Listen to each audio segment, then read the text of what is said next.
Dr. Ewen Cameron was president of the American and Canadian Psychiatric Associations. He ran the Allen Memorial Institute, which was founded in 1943 with funds from the Rockefeller Foundation. Nazi paperclip scientists made their way into the CIA and military-sponsored mind control programs here in the United States and Canada. Some of these scientists were friends of Dr. Cameron. Money for Dr. Cameron's operation came from the CIA and was funneled through the Cornell Society for the Investigation of Human Ecology. The systematic annihilation or depatterning of a subject's mind and memory was accomplished with overdoses of LSD, barbiturate sleep for 65 days at a stretch, and electroshock therapy at 75 times the recommended dosage. Psychic driving, the repetition of a recorded message for 24 hours a day, programmed the empty mind. The Canadian government settled a class action lawsuit by 250 former patients of Dr. Cameron decades later, but no person or institution has ever been disciplined or punished for these activities. Linda MacDonald was 25 years old in 1963 when Dr. Cameron treated her for mild postpartum depression. She received 102 electroshock therapy treatments, 80 days of drug-induced sleep, and emerged completely depatterned, essentially like a newborn, totally incontinent, unable to state her name or recognize her husband and children.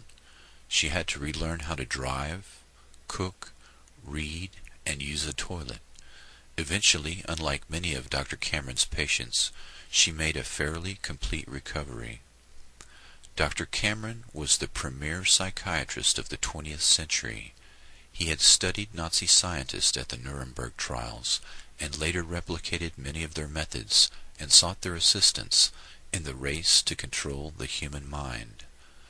Dr. Cameron's mind control experiments were one program out of many programs run by the CIA, Navy, Air Force, Army, and others. Although many parallel programs were occurring in the United States, none of them were ever discovered or prosecuted. These programs were run by Dr. Morse Allen, Dr. L. Wilson Green, Dr. Martin T. Orne, Dr. Stephen Aldrich, Dr. James Hamilton, and others. These American and foreign-born programmers were supervised by Dr. Sidney Gottlieb, who was in turn supervised by Richard Helms and the director of the CIA, Allen Dulles.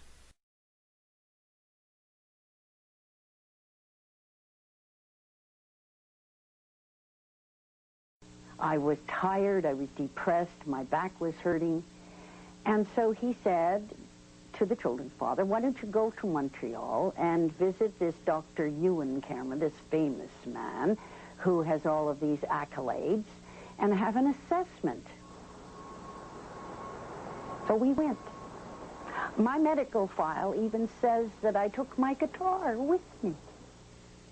And that was the end of my life. Within 3 weeks, Dr. Cameron decided to call me an acute schizophrenic and ship me up to the sleep room. I was in a coma for 86 days. 86 days of unbroken sleep. Yeah. Total comatose state. I had to be toilet trained. I was a vegetable.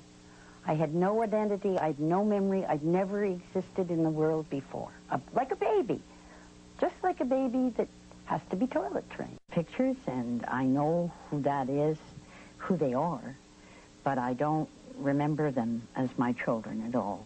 I mean, I know that they came from my body, but there's no, that's all. I don't know, and that's because I was told that.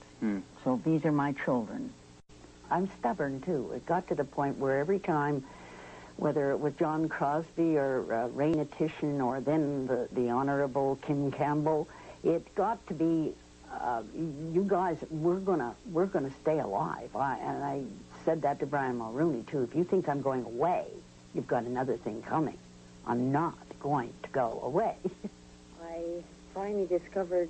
Linda MacDonald would hound the federal government for 4 years before finally in 1992, Ottawa grudgingly agreed to compensate her and some of Dr. Cameron's other victims $100,000 each in exchange for signing away the right to sue the government or the hospital.